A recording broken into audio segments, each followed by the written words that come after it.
E aí pessoal, tudo bom? Aqui é o professor Luiz Fernando, da Escola de Química, e essa daqui é uma aula de EQE 718, Fenômeno de Transporte Avançado, dentro do nosso curso de Fenômeno de Transporte de A a Z, que está disponível no canal do YouTube. E a gente continua conversando sobre as equações constitutivas com o foco no transporte difusivo. E eu lembro que na última aula a gente viu sobre a dedução completa da lei da viscosidade de Newton, tá? Que tinha algumas restrições. Era uma forma de associar a tensão viscosa com o gradiente de velocidade. Apareceu uma variável nova, né, que no fundo se tornou uma propriedade física do material, da substância, chamada viscosidade. Mas a proposta que a gente viu tinha restrição de escoamento unidimensional e estacionário. E várias vezes isso não é suficiente. Então, na aula de hoje, eu vou generalizar a lei da viscosidade de Newton com vocês.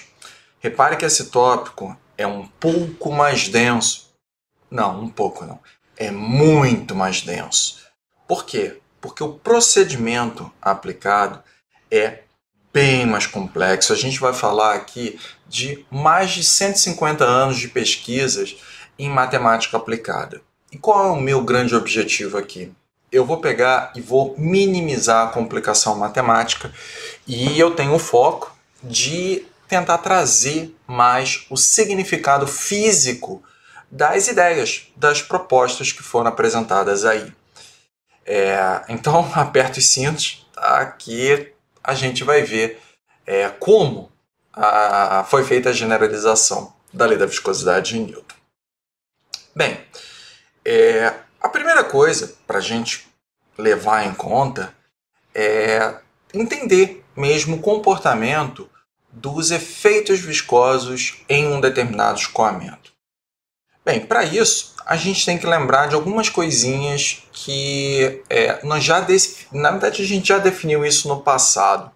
Como, por exemplo, a gente viu que a pressão em si, a força aplicada perpendicular a uma determinada superfície, ela existe, tá? E ela existe em corpos, né, em volumes que estão parados, certo? Mas ela não deixa de existir em corpos que estão em movimento. Então, repara que as forças de pressão elas não deixam de existir quando a gente trata de fluido em movimento. Então, ela está presente nas duas propostas, na verdade, nas duas condições de escoamento. E a outra coisa que a gente tem que lembrar é que as forças difusivas, os efeitos difusivos, eles ocorrem quando existe gradiente de velocidade no fluido. Então, quando a gente pensa na contribuição que os efeitos viscosos têm, eles afetam tanto a direção normal quanto a direção cisalhante. Vou anotar isso aqui, para a gente não esquecer. Então, quando a gente fala dos efeitos viscosos, eu não posso esquecer que existe uma contribuição de efeito viscoso, contribuição viscosa.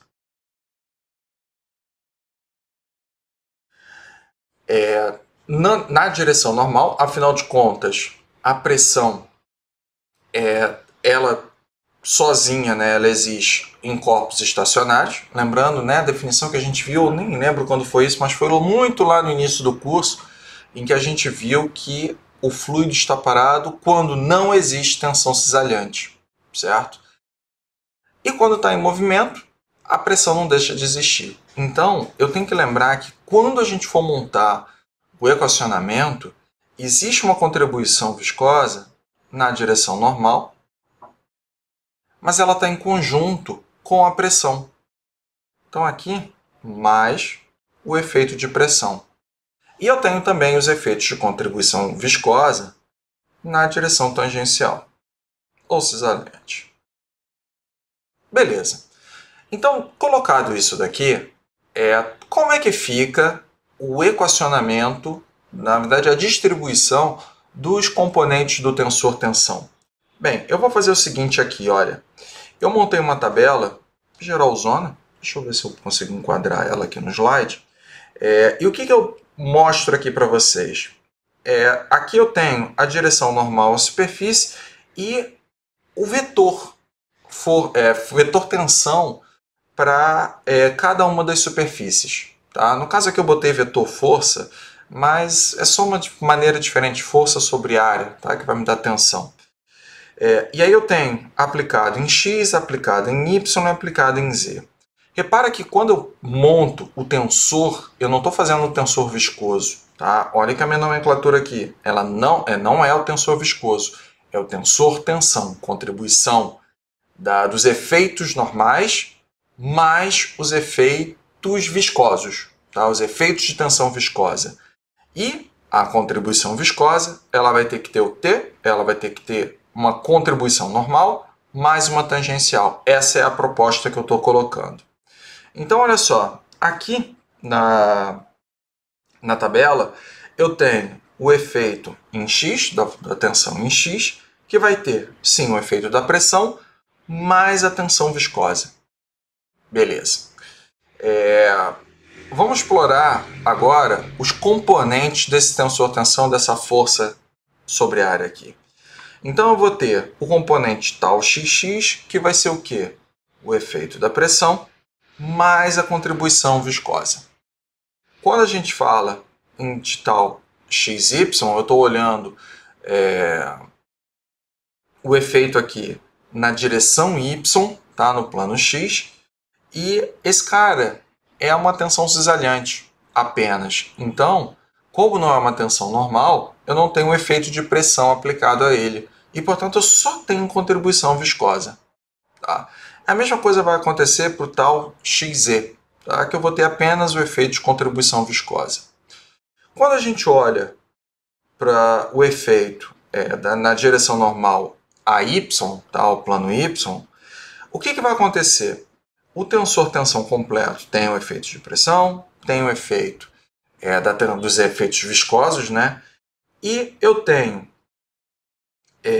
quando se aplica em x, eu tenho apenas a contribuição viscosa.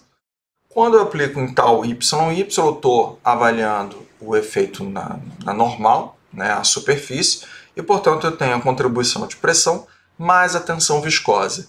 E depois eu tenho o efeito de contribuição viscosa apenas quando a gente fala da direção Z.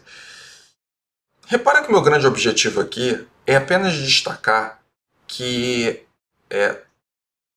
quando eu olho para efeito, para tensões cisalhantes puro, de uma maneira pura, eu tenho apenas contribuição viscosa.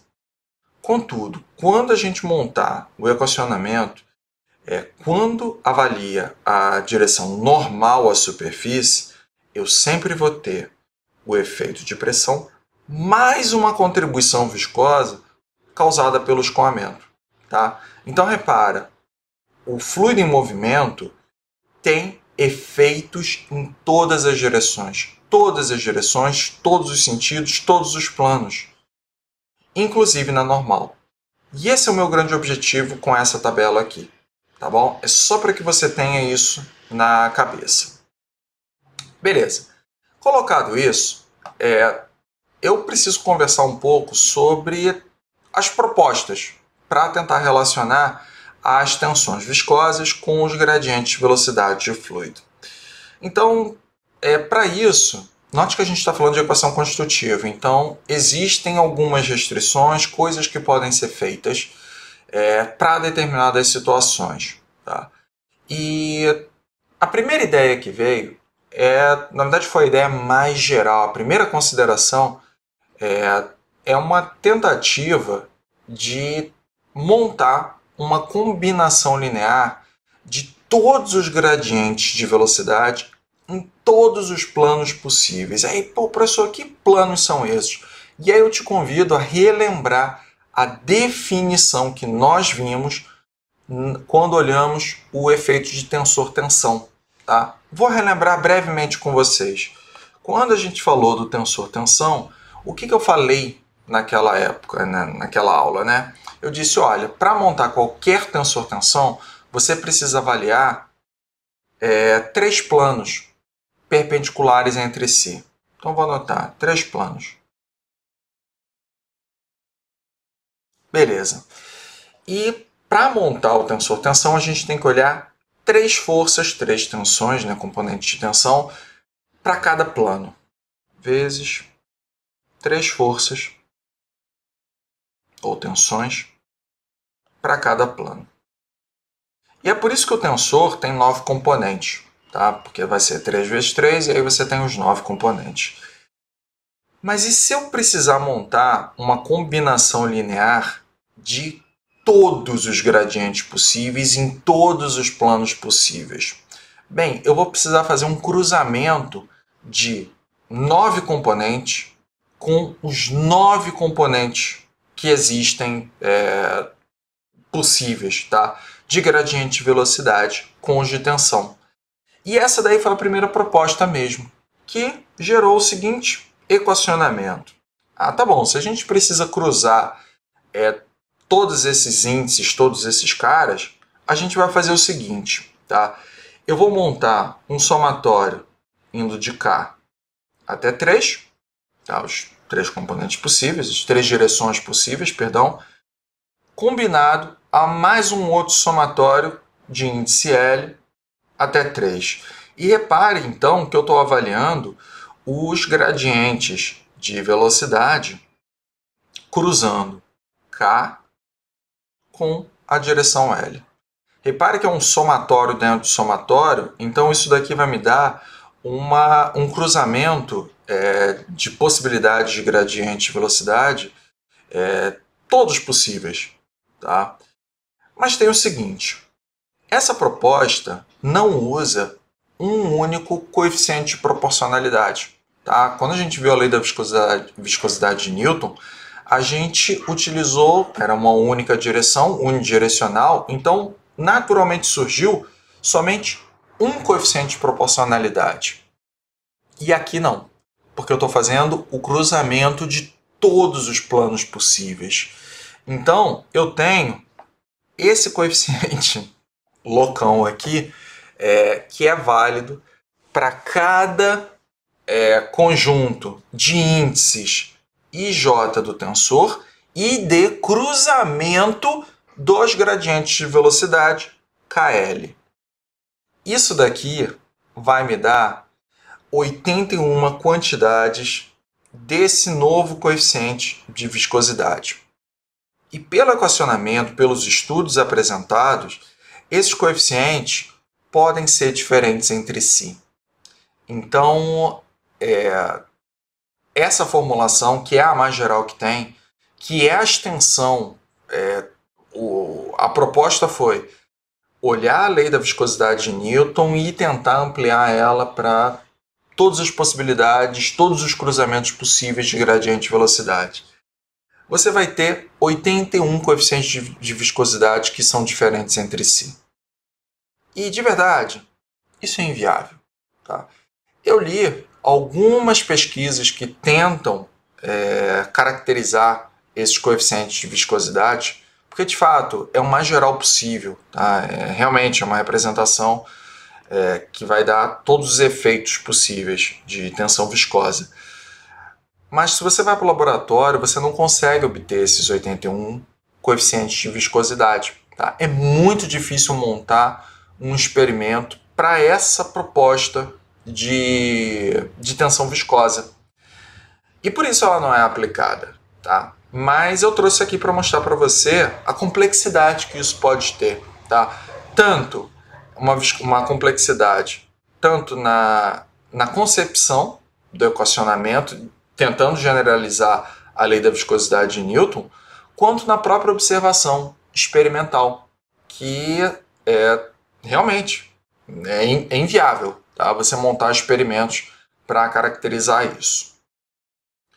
E aí, nesse sentido, o que foi feito? Tá? E aí a gente vai entrar agora na proposta que eu quero mostrar para vocês de uma maneira efetiva.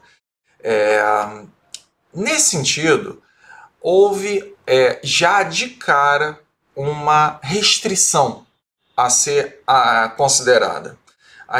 Eu vou já usar um termo que, para quem já estudou mecânica dos fluidos, sabe o que eu estou falando, mas quem está vendo isso pela primeira vez, né? Eu vou restringir o formato, a forma, na verdade, o comportamento em si do fluido que está sendo analisado, tá? E eu vou chamar isso comportamento de newtoniano, tá? Que segue a lei de Newton da viscosidade, tá? E para esse comportamento, para fluidos que seguem esse comportamento, a formulação que eu vou apresentar não deve ter nenhuma integral ou derivada no tempo, tá?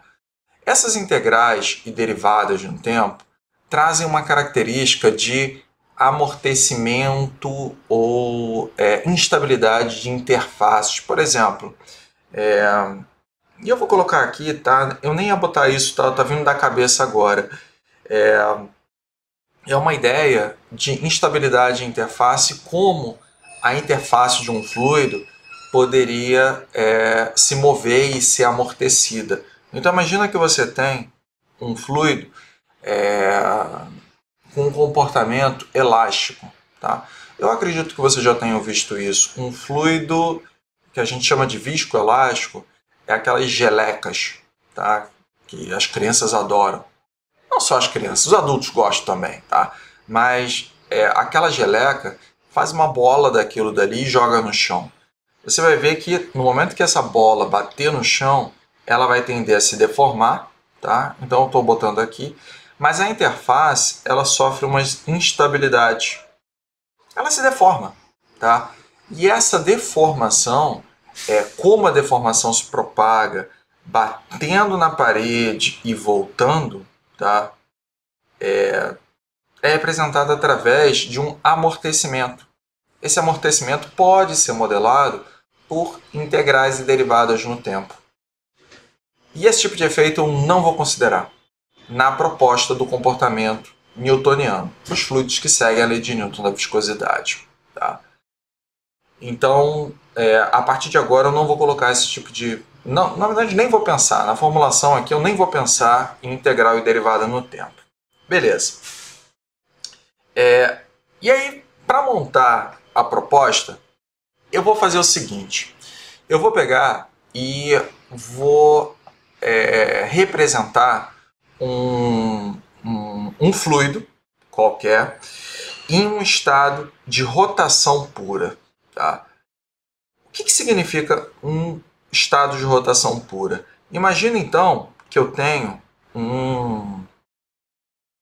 uma esfera, por exemplo, e dentro dessa esfera, tá? Deixa eu botar ela aqui um pouquinho para cima.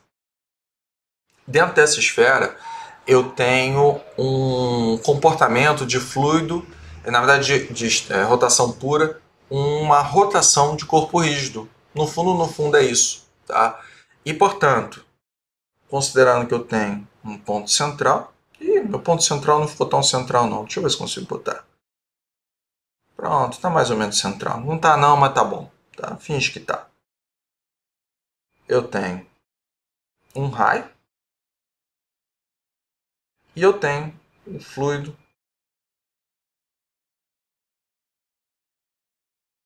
em rotação, tá? Com uma determinada velocidade. Tá? Então, no fundo, eu tenho um escoamento paralelo em camadas. Paralelo em camadas. Peraí, se ele é paralelo em camadas, o que eu posso assumir de uma análise em camadas muito próximas a outra, muito próximas, né? Camadas muito próximas? É que a velocidade entre essas camadas é igual, tá? Elas são iguais. Tá? Então, isso daqui no fundo é um fluido com rotação pura, um estado de rotação pura. E aí eu vou fazer o seguinte, para montar a formulação, eu vou pegar e vou olhar, na verdade vou montar, estruturar uma expansão em série de Taylor, tá? Para velocidade. E aí, olha só, eu vou pegar e vou usar a matemática aqui. Então, a gente vai fazer agora uma expansão em série de Taylor.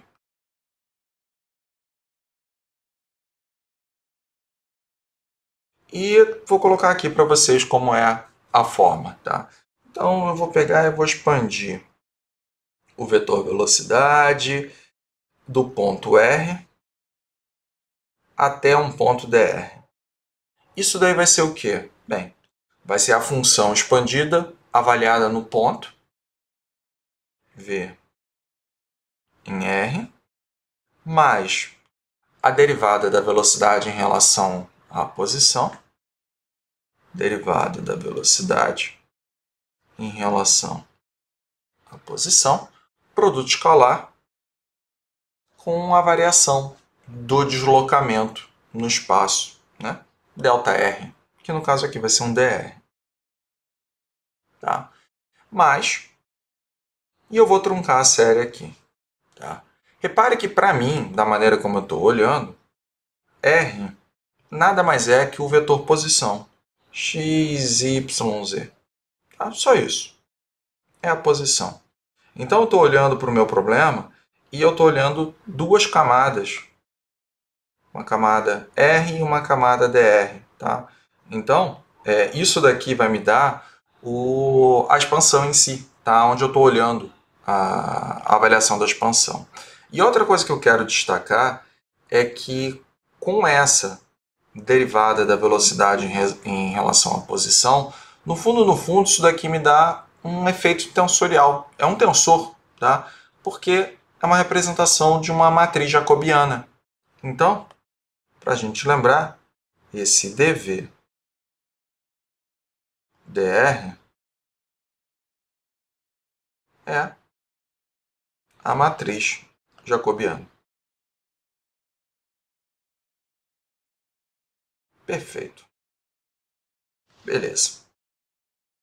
Bem, e o que acontece? Se a gente está trabalhando em um fluido com rotação pura, as diferentes camadas de fluido, elas possuem a mesma velocidade. Então repara que, deixa eu ampliar aqui.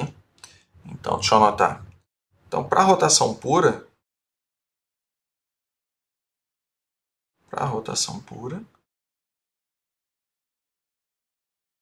as diferentes camadas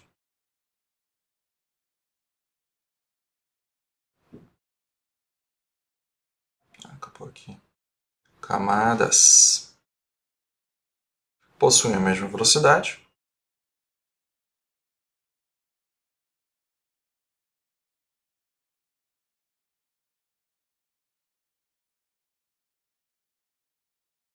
E, portanto, V de R mais dr é igual a VR. E se isso daqui é verdade, tá? O que isso implica na expansão em série de Taylor? Bem, se esse cara é igual a esse, e sabendo que esse cara daqui não é zero, afinal de contas é uma distância no espaço, só tem uma forma disso daqui ser verdade. É que o jacobiano tem que dar zero. Então repara que para qualquer efeito de velocidades iguais entre camadas, elas só são possíveis para quando dV dr é igual a zero.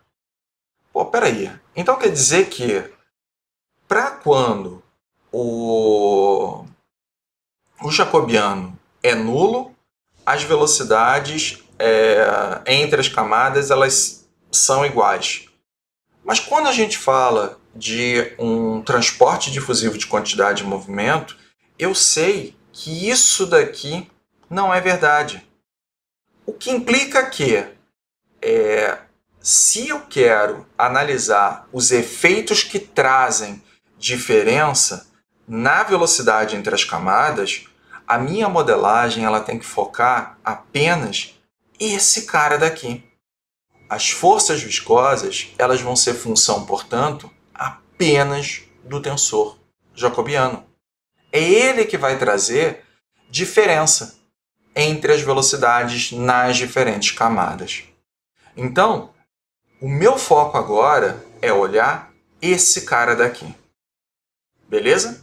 Então, essa daí foi a primeira grande conclusão na dedução, seguindo aí a metodologia matemática proposta. E com isso a gente descobriu que, olha, se eu quero modelar a força viscosa, eu vou olhar para o tensor jacobiano. Beleza. Ok. Para fazer isso, a gente vai pegar agora e vai usar um pouquinho da matemática. Tá? Eu vou voltar para alguns conceitos de álgebra linear e coisas que a gente pode fazer com sistemas matriciais. Vou lembrar vocês então. Eu vou pegar aqui e vou lembrar, tá, de conceitos como o que é uma matriz simétrica e o que a gente pode fazer com ela. Como, por exemplo, se eu tenho uma matriz simétrica A, de verdade, ela é igual ao seu transposto. Beleza. E qual o significado de matriz antissimétrica? Matriz antissimétrica, na verdade, é muito parecido. É que uma matriz antissimétrica é igual a menos o seu transposto. Usando esse conceito aqui, repare que eu posso pegar e decompor uma matriz qualquer usando os conceitos de simétrico e antissimétrico. Repare o seguinte, eu posso pegar uma matriz e escrever da seguinte forma, meio de A mais transposto mais meio de A menos o transposto. Disso daqui eu vou ter meio de A transposto menos meio de menos A transposto. Esse cara vai cancelar com esse cara e eu vou ter meio de A matriz mais meio de A matriz me retorna o A, a matriz A por completo. Então eu tenho essa forma de escrever uma matriz em geral. Tá? E aí eu vou fazer o seguinte, eu vou pegar o tensor jacobiano, o dV dr, e vou decompor. Eu vou decompor nos efeitos simétricos, com o simétrico, e o antissimétrico exatamente como eu apresentei aqui em cima. Então, vou fazer essa decomposição. Repare que a partir de agora eu vou utilizar sistemas indiciais para montar e expressar o tensor jacobiano. Tá? Então, cuidado. Tá? Repare que eu estou fazendo isso, inclusive, vou fazer isso, inclusive, para representar os componentes em um sistema, né, em uma matriz simétrica e o antissimétrico também. Tá? Então, preste atenção nos índices. Então, eu vou pegar aqui e vou decompor o jacobiano. E vou fazer isso na ideia, né, na expansão por série de Taylor também. Então, eu vou pegar e vou colocar aqui, olha, na decomposição... Opa, tem que botar o lápis. Então, eu tenho o vetor em R mais dr igual a VJ em R mais. E aqui eu vou decompor esse cara. Meio da derivada de V J dRom xi menos dRom VI dRom xj, isso daqui multiplicado por DRI, mais meio de dRom VJ dRom xi mais dRom VI dRom xj DRI. No fundo, o que eu estou fazendo? Eu estou pegando aqui no jacobiano e escrevendo dessa forma. Olha, aqui embaixo eu tenho essa decomposição, aqui em cima eu tenho essa decomposição. Tá? E o que eu consigo tirar dessa decomposição que está sendo aplicada? Bem, eu consigo identificar que esse termo aqui, na verdade, eu já vi ele em outros lugares, eu não deduzi dentro desse curso, mas eu conseguiria deduzir tranquilo, sem problema. E eu estou apresentando então para você agora como uma definição. Esse termo aqui, eu posso deduzi-lo e posso dar nome a ele. Ele tem um significado físico. Ele se chama vorticidade do fluido. Deixa eu anotar aqui para vocês. Aqui, olha. Eu acho que os meus patrocinadores estão bastante animados hoje na rua. Você deve estar ouvindo o som tanto do carro do lixo, quanto acho que tem uma escola aqui perto e a galera está saindo do colégio. Então, enfim, vou deixar manter, né, o som ambiente fantástico da aula remota. Esse cara daqui é a vorticidade do fluido, que, por sua vez, está associado ao cálculo da velocidade angular de um fluido. Ou seja, velocidade angular, apenas efeito de rotação. Apenas efeito de rotação. Então, quando eu pego e olho para essa separação dos termos do jacobiano, eu consigo identificar que existe sim um termo que é responsável pela rotação do volume de um fluido rígido, no caso, né? Responsável pela rotação de fluido. Aqui no caso até como corpo rígido. Então, vou botar assim, rígido. E eu vou mostrar para vocês a dedução da vorticidade, tá? A vorticidade é igual. Ela é definida assim, tá? Meio do rotacional com a velocidade. Então, se eu fosse decompor esse cara daqui, seria meio dRom V3 dRom x2 menos dRom V2 dRom x3, primeiro componente, dRom V1 dRom x3 menos dRom V3 dRom x1 e o último componente, dRom V2 dRom x1 menos dRom V1 dRom x2.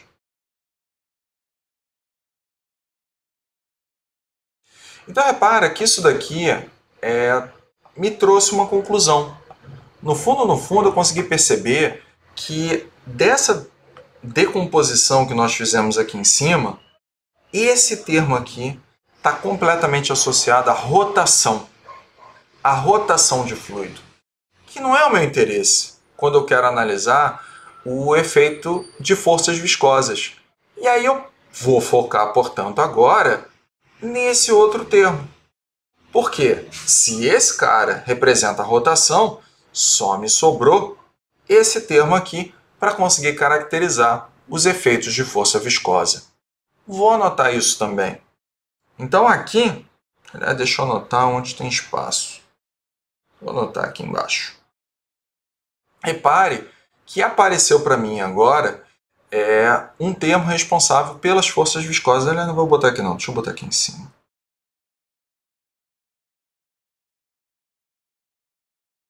Então apareceu para mim agora um termo responsável por eliminação, hein? Foi basicamente isso. Lógico, tem uma dedução matemática que dá para você fazer essas provas aqui, mas eu estou seguindo pelo significado físico, pelas forças viscosas.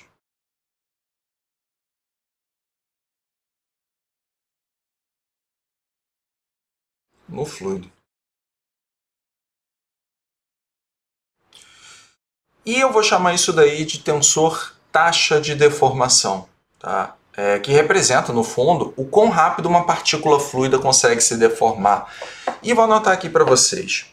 Então, esse cara eu vou definir como um tensor, eu vou chamar ele de S maiúsculo, que é igual a meio de dρ V JXi mais dρ VI dρ XJ. E eu posso escrever isso daqui de uma maneira diferente usando a notação tensorial, que eu já mostrei para vocês.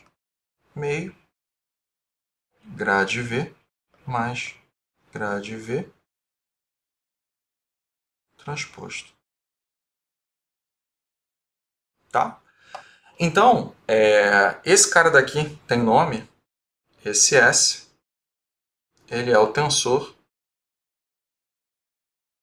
taxa de deformação.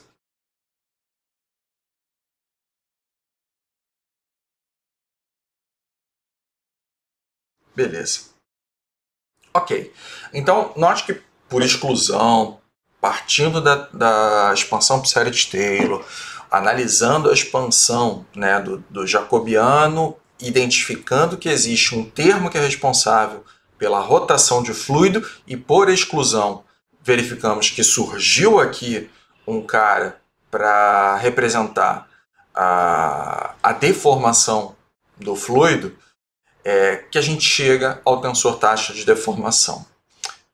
Porém, pela física do processo, a gente tem a ideia, e deixa eu pegar mais espaço aqui, pela física do processo, a gente consegue perceber que a expansão do fluido pode deformar ele também. Por exemplo, se você pega um balão de festa, tá? Na hora que você aperta o balão de festa, você vai deformar ele por expansão-compressão. Então, eu preciso, nessa expressão que está aqui em cima, incluir efeito de expansão de fluido. Então, eu vou pegar e vou forçar isso. Vou fazer isso acontecer. Quer ver? Aqui, olha, eu vou pegar e partindo de S igual a meio de grade V mais grade V transposto, eu vou reescrever sem assassinar a matemática, hein? Eu vou somar 1/3 de div da velocidade, matriz identidade, porque esse cara é um tensor, tá? Divergente de velocidade vai dar um escalar. Deixa eu botar aqui um parênteses para ficar bonitinho. Mais, e eu vou continuar o mais aqui embaixo, tá? Porque a expressão vai ficar maior. Meio de grade V mais grade V transposto menos 1/3 de div divergente da velocidade matriz identidade. E repara que com isso a gente conseguiu pegar e avaliar os efeitos em si que podem vir a deformar um fluido e, portanto, trazer, né, efeitos viscosos cisalhantes para a física do processo. E com isso a gente teve duas contribuições aqui, que eu vou escrever em vermelho. Esse primeiro cara aqui, ele tem uma representação usando o divergente de velocidade, efeitos que trazem deformação devido à taxa de expansão de fluido. E, portanto, esse termo a gente chama de tensor taxa de expansão, que é o quanto o fluido consegue expandir. E esse último cara daqui, na verdade, é o nosso grande interesse, tá? Porque através desse cara daqui, ele vai me dar todo o efeito que pode deformar o fluido em si. Então, ele vai representar o tensor taxa de cisalhamento.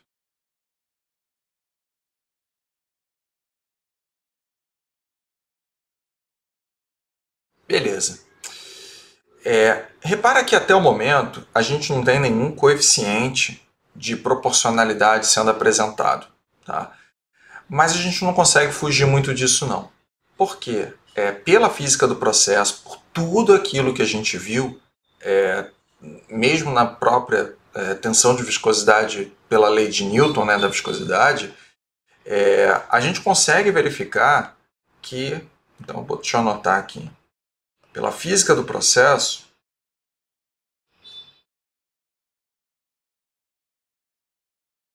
o tensor taxa de cisalhamento, tá, ele não tem uma igualdade completa com o tensor taxa, com o tensor taxa de deformação. Tá? O que ele tem é uma proporção. Tá? Por quê? Porque eu preciso incluir aqui os coeficientes de proporcionalidade. Tá? Então, o que eu consigo dizer, pela física que a gente viu anteriormente, lá pelo experimento de Coete, é que o tensor taxa de deformação, o tensor taxa de cisalhamento ou tensor viscoso, de tensão viscosa, ele é proporcional à taxa de cisalhamento.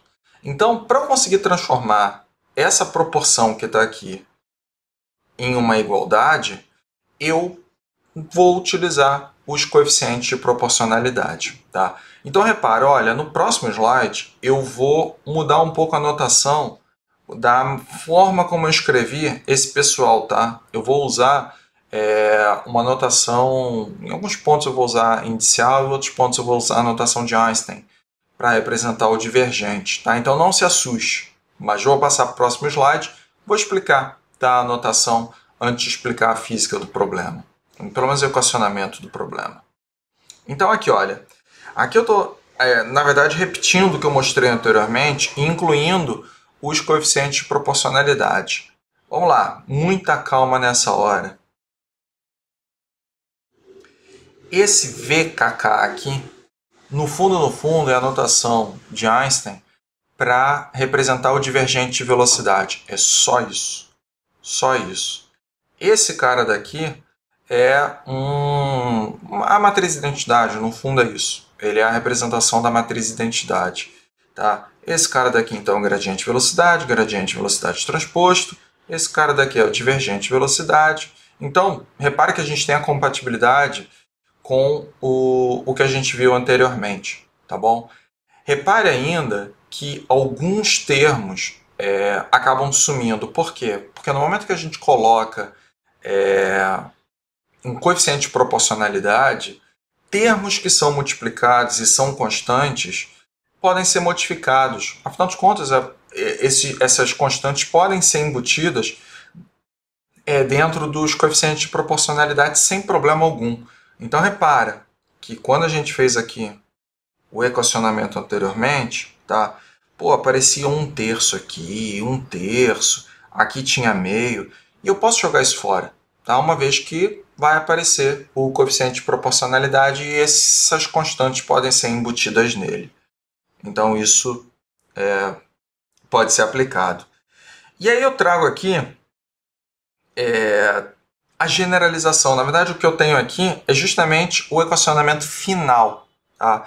Da generalização da lei da viscosidade de Newton para escoamentos multidimensionais. Então isso daqui é tridimensional, como você quiser, tá? Sem grandes mistérios. Quer dizer, os mistérios estão na dedução, tá? Mas isso a gente já viu. E lembrando, se você tiver dúvida, você pode botar nos comentários que eu tento tirar as dúvidas. Ou se precisar, eu gravo uma outra aula para a gente poder discutir um pouquinho melhor os pontos. Mas, partindo da hipótese de um fluido isotrópico, que significa o seguinte: as propriedades físicas elas são iguais em todas as direções, eu posso utilizar um único coeficiente de proporcionalidade para cada um dos termos, de taxa de expansão e o outro taxa de cisalhamento. Taxa de expansão e o outro taxa de cisalhamento. E aí surge a gente utiliza, né, na verdade a proposta da formulação é utilizar a mesma viscosidade que a gente viu lá na lei da viscosidade de Newton, lei da fricção de Newton. A gente vai utilizar aqui como um coeficiente de proporcionalidade em relação a gradiente de velocidade. Tá? Então note que a física que a gente viu lá na lei da viscosidade de Newton, cara, ela permanece. Você tem, sim, o efeito, né, na verdade, uma proporção entre o tensor, taxa de tensão viscosa, né, e gradiente de velocidade. Mais outros efeitos, né, efeitos de expansão, como esse que está aqui. E, além disso, quando você tem o efeito de tensor taxa de expansão, ainda tem mais um outro coeficiente de proporcionalidade. Então, note que eu passei a ter, na generalização para escoamentos multidimensionais, 2 coeficientes de proporcionalidade. Um para tensor taxa de cisalhamento e o outro para o tensor taxa de expansão. Esse cara daqui se mantém com o mesmo nome, ele é a viscosidade dinâmica, e esse cara daqui, coitado dele, tá? Ele se chamou de segundo coeficiente da viscosidade. Podiam ter dado um nome melhor, tá? E deram. Eles podem chamar também de viscosidade dilatacional, tá? Normalmente eu vejo isso daqui escrito como segundo coeficiente da viscosidade, tá? Falta de imaginação, mas enfim, tá? É assim que você normalmente vai ver nos livros. Mas enfim, tem esses dois carinhas aqui que compõem a generalização da formulação. E por fim, eu gostaria de mostrar a equação completa em uma notação tensorial para você. Então repara que aqui é a mesma coisa que eu apresentei anteriormente, só que eu estou mudando um pouquinho a forma de escrever. Tá? Eu estou escrevendo como uma notação tensorial. Tá? Então esse daqui é o tensor tensão viscosa. A viscosidade multiplicado pelo grade V, gradiente da velocidade, mais o gradiente da velocidade transposto. Isso daqui é o tensor taxa de deformação. E os termos que contêm, na verdade, o divergente de velocidade, eu combinei em um único termo. Vou voltar. Então eu peguei esse termo aqui e esse termo aqui e juntei em um único termo no equacionamento. Vamos lá. Então eu vou ter divergente da velocidade multiplicado pela matriz de identidade e eu passei a ter esse lambda aqui. Esse lambda é o quê? É a composição do segundo coeficiente da viscosidade menos 2/3 da viscosidade dinâmica. Tá? Então eu só juntei os dois termos colocando em evidência o divergente da velocidade e a matriz de identidade. Tá bom? E essa daqui é a generalização completa que a gente aplica nos problemas de fenômenos de transporte. E essa daqui é o que a gente vai chamar de lei de Navier-Poisson para a viscosidade. Né? Então essa daqui é a lei, né, que generaliza a lei da viscosidade de Newton. Eita, eu já falei. A lei da viscosidade de Newton. Tá? Algumas coisas que eu gostaria de colocar para vocês para finalizar esse assunto. Bem, a primeira delas é que Quando a gente fala de um escoamento incompressível, lembrando que o escoamento incompressível é quando a densidade é constante. Então, vou lembrar que a expressão da conservação de massa igual a zero. Se a viscosidade é constante, porque o fluido é incompressível, esse termo vai a zero. Rho é constante, ele sai do divergente. E no fundo, isso daqui me indica que o divergente da velocidade ele é zero. E, portanto, para fluidos incompressíveis, boa parte dos problemas de engenharia química a gente trata de fluidos incompressíveis. Então, se você está vendo um problema de líquidos, o que você já pode assumir de cara? Que o tensor tensão viscosa ele vai ser modelado, caracterizado apenas pelo primeiro termo, porque o divergente da velocidade ele é zero. E, portanto, eu não preciso calcular. Tá bom? Ainda existe uma outra particularização para gases monatômicos, ou seja, argônio, hélio e assim por diante. Para esses casos, o segundo coeficiente da viscosidade é zero. Tá? Os efeitos de interação molecular levam a esse resultado. E, portanto, você já pode assumir que esse cara daqui é zero que esse cara daqui é zero e que você pode eliminar ele aqui do fator lambda. Mas você, dependendo, claro, né? Depende de muita coisa, tá? Mas dependendo das condições de pressão, de temperatura, de grau de compressibilidade do fluido, do gás, você deve levar em conta o divergente da velocidade no cálculo do tensor tensão viscosa. Tá bom? Existe ainda a situação de gases poliatômicos em que esse K é tabelado. Na verdade não é um K, é um kappa. Mas ele é tabelado. E aí você tem que buscar essa propriedade física nas tabelas. Tá bom? Ok. Isso daí então encerrou. Eu espero ter conseguido passar um pouco, pelo menos, da ideia desses 150 anos de pesquisa aplicada e ter conseguido passar para você o conceito do porquê da lei de Navier-Poisson e como se chegou a ela. Tá bom? Bem, na próxima aula a gente vai pegar essa lei de Navier-Poisson e aplicar para a formulação diferencial da quantidade de movimento. E vocês vão ver, né, como a equação de quantidade de movimento vai ser alterada, como ela vai ser manipulada e a forma final dela. Eu vou fazer a dedução do início ao final para você, tá bom? Na verdade a gente vai fazer junto, mas eu vejo vocês na próxima aula. Valeu, até mais!